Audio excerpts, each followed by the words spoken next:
Hello বন্ধুরা, কেমন আছেন আপনারা? গল্পের গুপ্তধনে আপনাদের স্বাগতম। গল্পের গুপ্তধনে আজ আপনারা শুনবেন আরণ্যক মুখার্জির কলমে এক পায়ে ভালোবাসি। আজকের গল্প পাঠে আছে শুভঙ্কর মহাপাত্র এবং গল্পের সূত্রধর সালমান শেখ এবং অন্যান্য চরিত্রে ঋদ্ধি বিশ্বাস, পিউ সাহা, শক্তিক দে, আরণ্যক মুখার্জি ও সালমান শেখ। শুরু হচ্ছে আমাদের আজকের নিবেদন এক পায়ে ভালোবাসি। ভূপ্রাকৃতিক সৌন্দর্য পরিপূর্ণ শহর জলপাইগুড়ি। সালটা তখন 2024-এর আগস্ট মাস নাগাদ।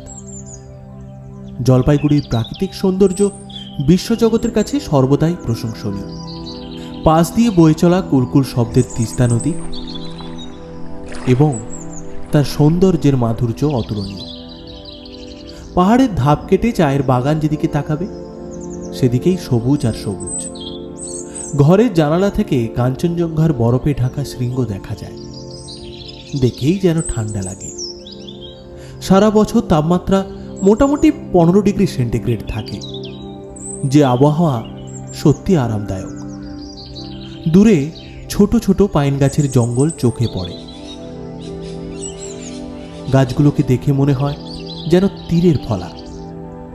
এই প্রাকৃতিক সৌন্দর্যের মধ্যে যে সকল মানুষ বসবাস করেন তারা সত্যি ভাগ্যবান। এরকমই একজন ভাগ্যবান চা মালিক হলেন মহেন্দ্র ব্যানার্জি। নিপাট ভালো মানুষ, কখনো কারোর ক্ষতি করেননি।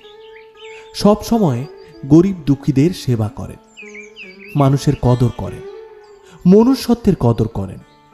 আসল গল্পটা তাকে নিয়ে নয়, আসল গল্পটা তার 22 বছরের মেয়ে ইন্দ্রাণী ব্যানার্জিকে নিয়ে। মহেন্দ্রবাবু খুব ভালো মানুষ হলেও তিনি পুরনো ধ্যান ধারণায় এবং উচ্চ এবং নিম্ন জাতিতে বিশ্বাসী একজন মানুষ। এদিকে তার মেয়ে ইন্দ্রাণী এসব কিছুই মানে না। সে স্বাধীন চেতা এবং আধুনিক বিজ্ঞান মনস্ক ব্যক্তিত্ব বহন করে। তার শরীরে মায়া দয়া একটু কম, সঙ্গে দায়িত্ববোধও কম এবং সকলের প্রতি উদাসীন মনোভাবযুক্ত। আসলে ইন্দ্রাণীর মা যখন ইন্দ্রাণীর 13 বছর বয়স, তখনই তাদের ছেড়ে না ফিরে আসার পথের উদ্দেশ্যে রওনা দেয়। তাই ইন্দ্রাণীর জীবনে যদি কোনো কিছুর অভাব থেকে থাকে তাহলে সেটা হলো শুধুমাত্র একটা জিনিসের, ভালোবাসার। ইন্দ্রাণী একটি ছেলেকে ভালোবাসে। ছেলেটির নাম প্রতাপ দাস। ইন্দ্রাণীর মতে প্রতাপের মতো ভালো ছেলে আর দুটো নেই। সে আসলে সাহসিকতার ভক্ত, পুরুষত্বের ভক্ত। ঘরে বসে থাকা একঘেয়ে পুরুষের ভক্ত সে হতে পারবে না। সে স্বাধীন চেতা, সে দুনিয়াকে দেখতে চায়, ঘুরতে চায়, জানতে চায়। তার মতে তার স্বামীও হবে একজন রোমাঞ্চপ্রিয় ব্যক্তি। ইন্দ্রাণী আর প্রতাপ পরস্পরের সঙ্গে দেখা করে, নিজেদের মধ্যে কথা বলে। তাদের সম্পর্ক আরো গভীর থেকে গভীরতর অবস্থায় পৌঁছায়। প্রতাপ আসলে পর্বতারোহী। সে অনেক ছোটখাটো পাহাড় চড়েছে, দুবার কাঞ্চনজঙ্ঘা আরোহণের চেষ্টায় ব্যর্থ হয়েছে এবং ফিরেও এসেছে। কিন্তু সে কখনোই হাল ছাড়েনি। আবার কাঞ্চনজঙ্ঘা জয় করার জন্য নিজের নাম নথিভুক্ত করেছে। এই ডিসেম্বর মাসে ও আবার রওনা দেবে তৃতীয় উচ্চতম শৃঙ্গ কাঞ্চনজঙ্ঘাকে জয় করার জন্য। তাহলে বোঝাই যাচ্ছে ইন্দ্রাণীর কাছে প্রতাপ একজন আদর্শ পুরুষ, হার না মানা এক ব্যক্তিত্ব। তাদের সম্পর্ক ওই 2 বছরে। এই 2 বছরেই তারা মনের সম্পর্কের সাথে সাথে শারীরিক সম্পর্ক তৈরি করেছে পরস্পরের সঙ্গে। হঠাৎ একদিন যখন তারা দুজনে তিস্তা নদীর পাশে ভ্রমণ করছিল এবং নিজেদের মধ্যে প্রেম সংক্রান্ত কথাবার্তা বলছিল, তখনই হঠাৎ করে কোথা থেকে কোন জাদু বলে যেন সেই জায়গায় এসে উপস্থিত হন ইন্দ্রাণীর বাবা মহেন্দ্রবাবু। তিনি এই অবস্থায় মেয়েকে দেখে নিজের রাগ আর সামলে রাখতে পারেন না। সেই অবস্থায় মেয়েটির গালে দুটো চড় বসিয়ে দেয়। মহেন্দ্রবাবু প্রতাপকে বলেন, তুমি বাবা টাকা ওড়ানো একটা বুকে যাওয়া ছেলে, তোমার সাথে আমার মেয়ের বিয়ে আমি কোনো দিনও দেব না। দরকার পড়লে রাস্তার ভিখারি তুলে এনে মেয়ের বিয়ে দেব, তাও তোমার সাথে আমি কিছুতেই দেব না। তোমার সব কুকীর্তির কথা আমি জানি। এখন আমার মেয়ে তোমার প্রেমে অন্ধ। আমার কোনো কথাই সে এখন বিশ্বাস করবে না।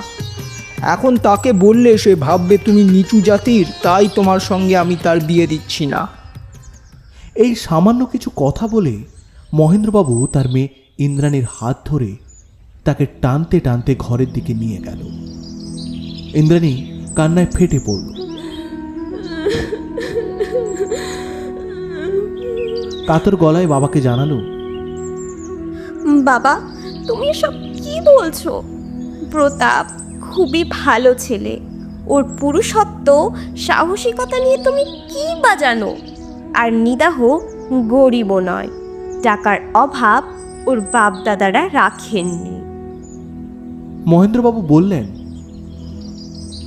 দেখ মা, এখানে গরিব বা ধনী এই নিয়ে কথা হচ্ছে না, কথা হচ্ছে মনুষ্যত্ব নিয়ে। আর তুই ওর ব্যাপারে কি বা জানিস?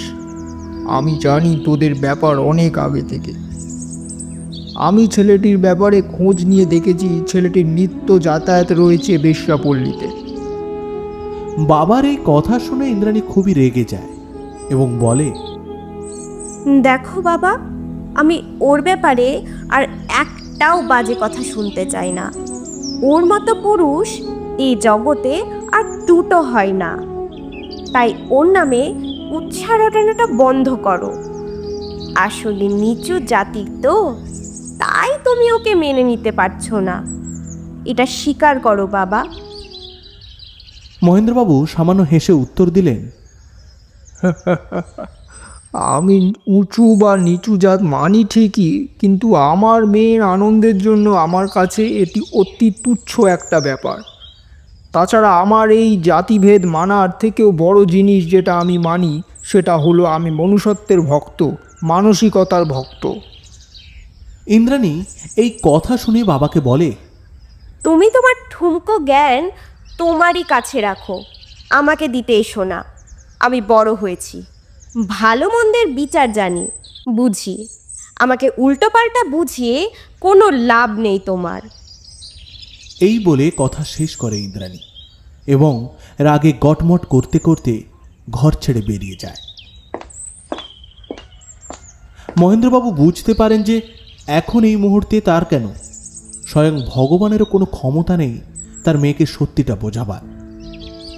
মহেন্দ্রবাবুদের একটি দূরের সম্পত্তি ভাড়া নিয়ে থাকেন রুদ্রশেখর মুখার্জি নামে এক ব্রাহ্মণ যুবক। তার নাম যেমন রুদ্র, তার স্বভাব তার বিপরীতে।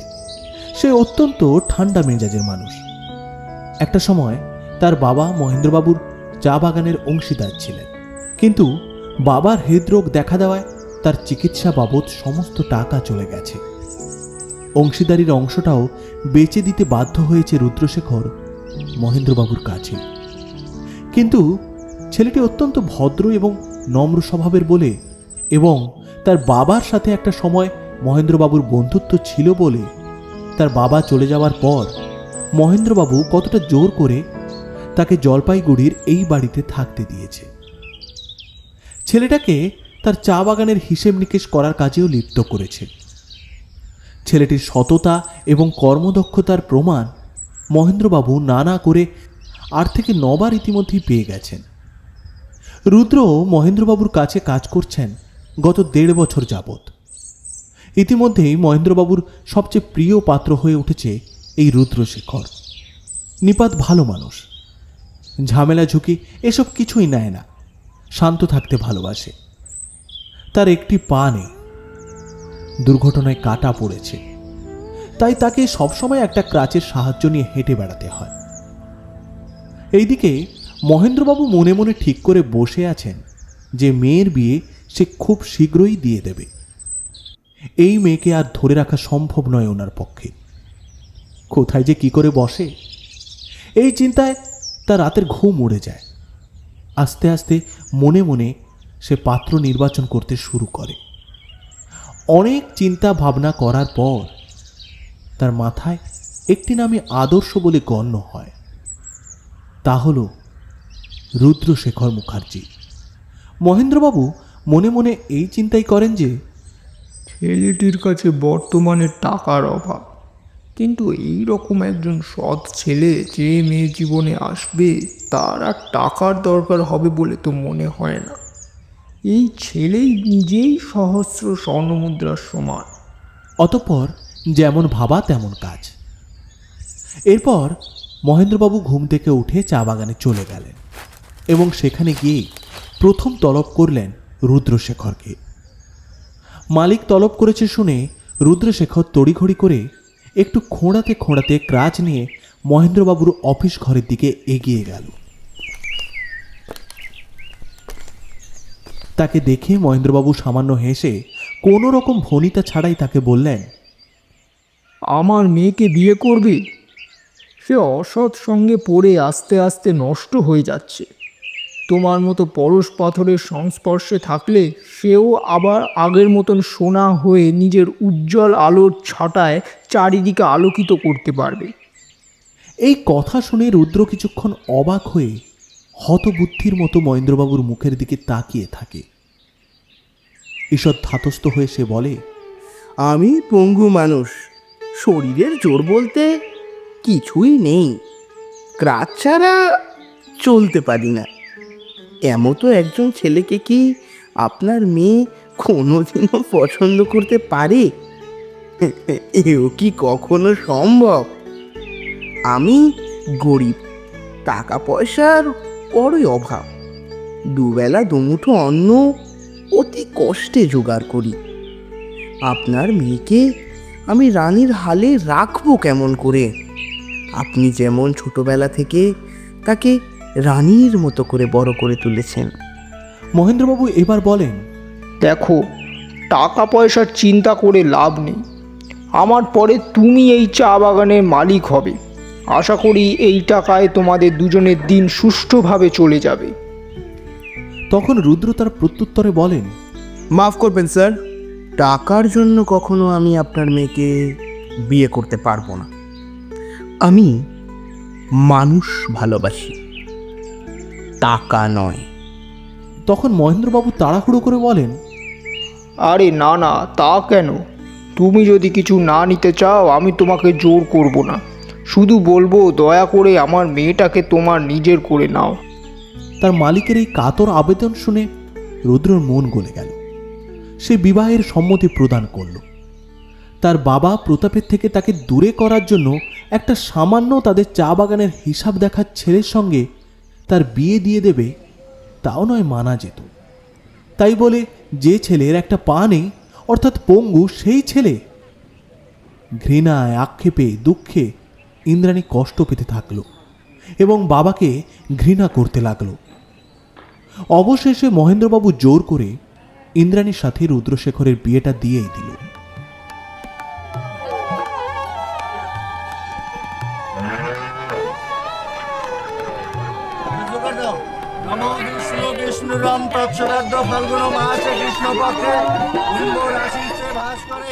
রুদ্রশেখরকে তার শ্বশুর তার বিয়েতে একটা সুন্দর দামি ঘড়ি এবং একটি সোনার গলার চেন উপহার স্বরূপ দেন। প্রথমে রুদ্রশেখর নিতে না চাইলেও পরে তা স্বীকার করতে বাধ্য হয়। প্রথম রাতে রুদ্র যখন ইন্দ্রাণীর দিকে এগিয়ে যায়, তখন ইন্দ্রাণী তাকে ধাক্কা মেরে দূরে সরিয়ে দেয়। ইন্দ্রাণী তাকে জানায় তার আর প্রতাপের কথা। ইন্দ্রাণী রুদ্রকে বলে, তোমার মতো পঙ্গু একটা ছেলে আমার বর, এটা ভাবতেও আমার লজ্জা লাগে। বাবা ধ্বংস করে দিল। বিয়ের পরে আমি আর বাবার সাথে নিজের সম্পর্ক রাখবো না।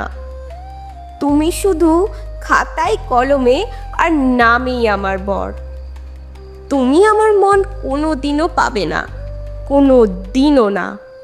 আমার মন চিরকাল প্রতাপকে ভালোবেসে এসেছে, চিরকাল প্রতাপকেই ভালোবাসবে। তাছাড়া আমি পুরুষত্বের ভক্ত। তোমার মতো মিনমিনে লোক আমার পছন্দ নয়। এই শুনে রুদ্র ঈষৎ হাসে। এরপর নিজের ক্রাচ তুলে নিস্তব্ধে ধীর পায়ে অন্য ঘরে চলে যায় ঘুমোতে। সে বুঝতে পারে তার বৈবাহিক জীবন কেমনভাবে কাটতে চলেছে। এরপর আর কোনোদিন রুদ্র ইন্দ্রাণীর কাছে ঘেঁষার চেষ্টা মাত্র করেনি। রুদ্র সকালে উঠে চা বাগানে চলে যায়, কাজ করে, আবার বিকেলে ফিরে আসে। তখন দেখে ইন্দ্রাণী কখনো খাবার রান্না করে নিজে খেয়ে শুয়ে রয়েছে, আবার কখনো বা শিলিঙ্গের দিকে তাকিয়ে শুয়ে থাকে। কি যেন গভীর চিন্তায় মগ্ন।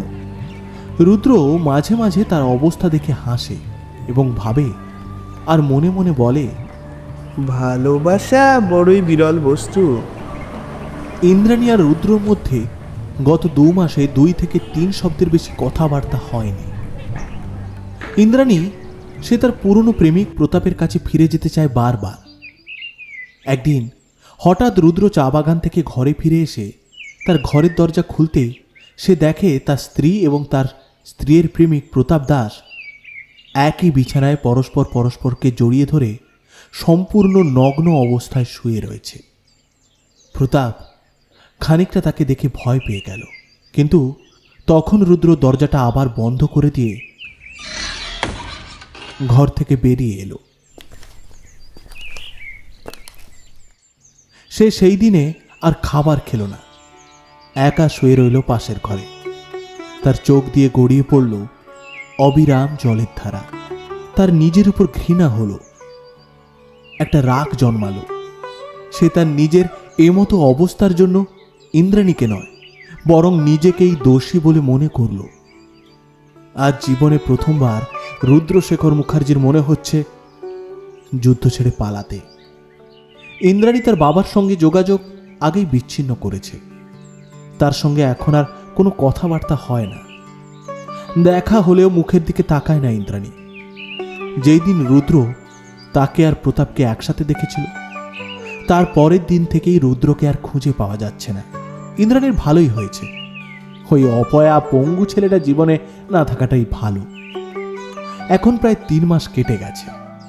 রুদ্র চলে যাওয়ার পর সে আর প্রতাপ এখন একসাথে থাকে রুদ্রের সেই বাড়িতে।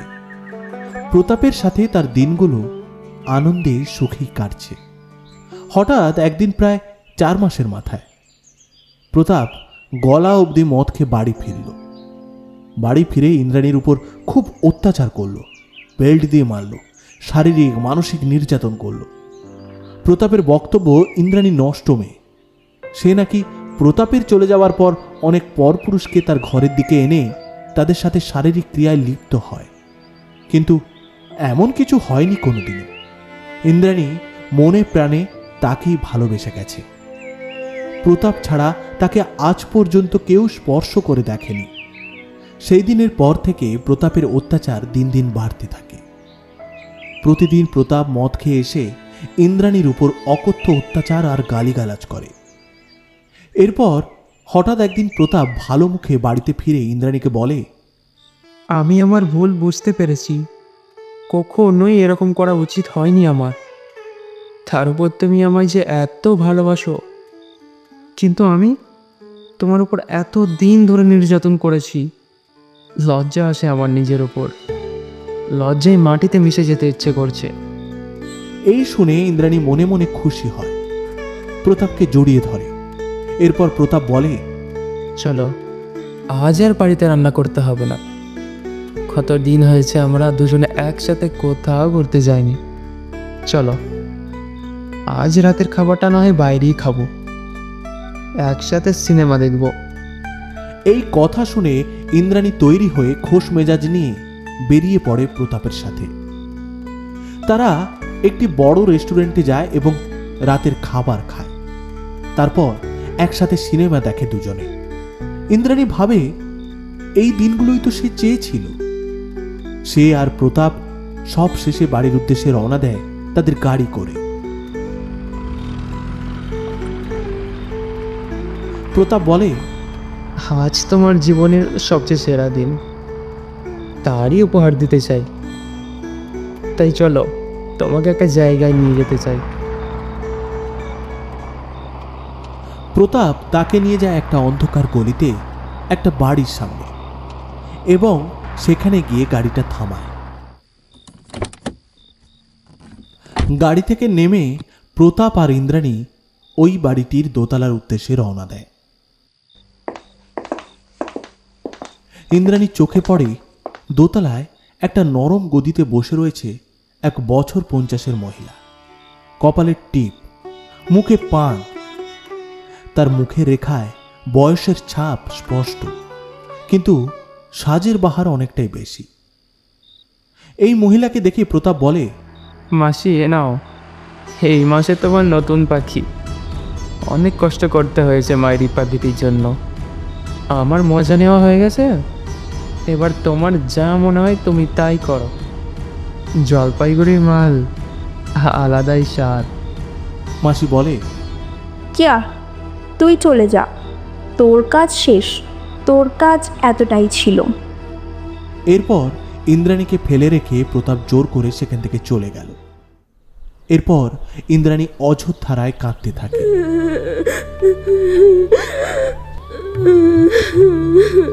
তার কান্নাকে উপেক্ষা করে সেদিন প্রতাপ চলে গিয়েছিল। এতদিনে ইন্দ্রাণী বুঝতে পারল কত বড় এক ভুল সিদ্ধান্ত নিয়েছে। তার বাবা তার জন্য সঠিক সিদ্ধান্ত নিয়েছিল হয়তো, আর কথাটা একবার হলেও শোনা উচিত ছিল তার। হঠাৎ করে তার মাথায় তার বাবার চিন্তা আসতে থাকে এতদিন পর, তবে সেটা ঘৃণায় নয়, ভালোবাসায়। অপরদিকে মহেন্দ্র ব্যানার্জি, তার মেয়ে নিখোঁজ হয়েছে প্রায় 1 বছর হলো। তার সাথে সেই প্রতাপকেও খুঁজে পাওয়া যায় না। তার ছেলের মতো ভালো মানুষ জামাই তো অনেকদিন আগেই কোথায় যেন হারিয়ে গেছে। তার প্রাণপ্রিয় মেয়েকে এতদিন সে অনেক খোঁজার চেষ্টা করেছে, পুলিশ কেস পর্যন্ত করেছে, কিন্তু কিছুতেই কিছু হয়নি। ইন্দ্রাণীর মা চলে যাওয়ার পর ইন্দ্রাণী ছিল তার কাছে শেষ সম্বল। আজ সেই সম্বলটুকু সে হারিয়ে ফেলেছে। শোকে পাথর হয়ে গেছে মহেন্দ্র ব্যানার্জি। বিছানা শয্যায় এখন মৃত্যুর প্রতীক্ষা করছে এই বছর 65 বৃদ্ধ মানুষটি। এখন বেশ্যাপল্লীতে কাজ করা সেই সুন্দরী তরুণী ইন্দ্রাণীকে আর খুঁজে পাওয়া যায় না। এখন সেই ইন্দ্রাণী মৃত, তার বদলে জন্ম নিয়েছে নতুন এক নাম, কাবেরী। সে কতকটা নিজের এই পরিণতি স্বীকার করে নিয়েছে নিজের মনে মনে, কারণ সে তার বাবাকে কষ্ট দিয়েছে, তাই এটাই তার শেষ পরিণতি। তাই ভালো, ভগবান তাকে তার পাপের শাস্তি দিয়েছে, এটা সে মনে মনে মেনে নিয়েছে চিরদিন। একদিন কাবেরী ও তার সঙ্গিনীরা একসাথে বসে টেলিভিশন দেখতে থাকে। এমন সময় হঠাৎ একদিন খবরের চ্যানেলে একটা ইন্টারভিউ দেখে চোখ আটকে যায় কাবেরীর। ইন্টারভিউ নিচ্ছেন একজন সুন্দর যুবতী কন্যা, এবং তার উল্টো দিকে বসে রয়েছে আজ থেকে প্রায় 1.5 বছর আগে দেখা এক যুবক। সেই যুবকের নাম নিচে পড়া যাচ্ছে, তার নাম রুদ্রশেখর মুখার্জি। হঠাৎ এমন জিনিস দেখে তার মাথা ভন ভন করে ঘুরতে থাকে। এরপর সে ভালো করে সেই ইন্টারভিউটা শুনতে থাকে। অপর প্রান্তে বসে থাকা যুবতী মেয়েটি রুদ্রকে প্রশ্ন করে, আপনার একটা পানি কিভাবে? রুদ্র বলতে শুরু করে, আমি যখন কিশোর দুর্দণ্ড সাহসী ছিলাম, তখন কাঞ্চনজঙ্ঘার আশেপাশে থাকা অনেক ছোট বড় পর্বত জয় করেছি। আমার ইচ্ছা ছিল গর্ডিন হোস্টিংস কিংবা মাউন্ট এভারেস্ট জয় করার। তার আগে কাঞ্চনজঙ্ঘা জয় করার কথা চিন্তা করি। যেমন ভাবা তেমন কাজ। তখন আমাদের আর্থিক অবস্থা ভালো ছিল, তাই বাবা আমাকে কোনো কাজে কখনো বাধা দেননি। আমি শৃঙ্গ জয় করতে বেরিয়ে পড়ি, কিন্তু সেবার আমার ভাগ্য আমার সাথে ছিল না। তাই প্রবল তুষার ঝড়ের কবলে পড়ি আমি। রাস্তা হারিয়ে ফেলি, বরফে চাপা পড়ে থাকি প্রায় একটানা 3 দিন। কিন্তু কিভাবে জানি না, রেস্কিউ দল আমাকে উদ্ধার করেছিল 4 দিনের মাথায়। আমার বাঁচার কোনো সম্ভাবনা আজকে অসম্ভব বলে মনে হয়, কিন্তু ভগবানের ইচ্ছা ছিল অন্য কিছুর। তাই আমি জীবনে বেঁচে গেলাম, কিন্তু তীব্র বরফে একটানা চাপা পড়ে থাকা আমার একটা পা অসাড় হয়ে গেল, এবং সেটা কেটে বাদ দিতে হলো। যুবতী মেয়েটি তাকে আবার একটি প্রশ্ন করল। হঠাৎ করে আবার এত বড় দুঃস্বপ্ন জয় করার চিন্তা আনলেন কিভাবে? রুদ্র বলল, সত্যি কথা বলতে আমি জীবনে বড় ভেঙে পড়েছিলাম। আমি ভেবেছিলাম আর দুঃসাহসিকতা আমি আর কখনো দেখাবো না। আসলে সাহসকে বড় ভয় করতাম তখন। কিন্তু তখনই আমার জীবনে আসে ইন্দ্রাণী। তাকে আমি বড় ভালোবাসি, মন প্রাণ দিয়ে ভালোবাসি। আজ আমার এই সাহসী জয়ের পিছনে তার অবদান আমি কোনো দিনও ভুলতে পারবো না। বিয়েতে পাওয়া একটা দামি ঘড়ি আর একটা গলার চেন বিক্রি করে আমি নিজের জন্য একটা স্টিলের পাক ও পর্বত আরোহণের জন্য যে টাকা লাগে তা জোগাড় করতে সক্ষম হই। ইন্দ্রাণী না থাকলে আমি কখনোই আবার নিজের জীবনে ফিরে আসার ইচ্ছে বা জেদ কোনোটাই আমার মনে জাগতো না। মেয়েটি তাকে আবার প্রশ্ন করে, আচ্ছা, আপনার সাথে যে ছবিটা সবসময় থাকে সেটাই কি ইন্দ্রাণীর ছবি? এমনকি আমি দেখতে পাচ্ছি আপনার জ্যাকেটের বুক পকেটের কাছে একটা ছবি ছাপা রয়েছে। এটাই কি সেই ভাগ্যবান মহিলার ছবি? তখন ক্যামেরা একদম রুদ্রশেখরের বুক পকেটের দিকে ফোকাস করে রয়েছে। সেখানে দেখা যায় একটি ছাপা ছবি রয়েছে। সেই ছবিটি হচ্ছে ইন্দ্রাণী ব্যানার্জি। এই ছবি দেখে কাবেরীর সঙ্গীরা তার দিকে তাকিয়ে দেখে। তখন কাবেরীর চোখ দিয়ে অঝোরধারায় জল গড়াচ্ছে। রুদ্র বলে, হ্যাঁ, এই সেই আমার হৃদয়ের টুকরো। আমি ফিরে আসার পর ওকে অনেক খুঁজেছি, কোথাও খুঁজে পাইনি। আমার মনে হয় আমি ওকে না বলে চলে গেছি, তো তাই হয়তো রাগ করে কোথাও চলে গেছে। টেলিভিশনের এই পারে বসে থাকা কাবেরী তখন হাপুস নয়নে কাঁদছে। এরপর ইন্টারভিউ আরও কিছুটা এগোলো, কিন্তু কোনো কথাই আর কাবেরীর কানে পৌঁছল না। কাবেরীর সঙ্গীরা ব্যাপারটা কিছুটা আন্দাজ করতে পারে তখন। এরপর অনুষ্ঠানটি শেষ হয়। তখন যুবতী মেয়েটি অনুষ্ঠান শেষ করার আগে বলে একটি লাইন, যেটা কাবেরীর কানে পৌঁছায়। আজকের সন্ধ্যা ছিল সাহসিকতার উজ্জ্বল নক্ষত্র এক পায়ে। বিশ্বের উচ্চতম শৃঙ্গ মাউন্ট এভারেস্ট জয়ী রুদ্রশেখর মুখার্জির সঙ্গে। এবার কাবেরী বুঝতে পারে ভগবান তাকে বাবার কথা অমান্য করার জন্য শাস্তি দেননি, শাস্তি দিয়েছেন নিপাট একজন ভালো মানুষের মন নিয়ে খেলার জন্য, তাকে কষ্ট দেওয়ার জন্য। আসল শাস্তি তার ভালোবাসাকে অবহেলা করার জন্য। ভালোবাসা বড় বিষম বস্তু, ইহাই চিরাচরিত সত্য, ইহাই চিরন্তন।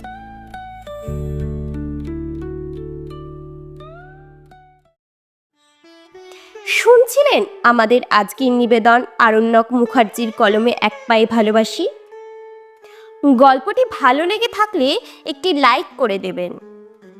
এরকম আরও সুন্দর গল্প পেতে আমাদের গল্পের গুপ্তধন চ্যানেলটি সাবস্ক্রাইব করুন এবং কমেন্টে জানান আমরা গল্পের মধ্যে আর কি কি ইমপ্রুভমেন্ট আনতে পারি।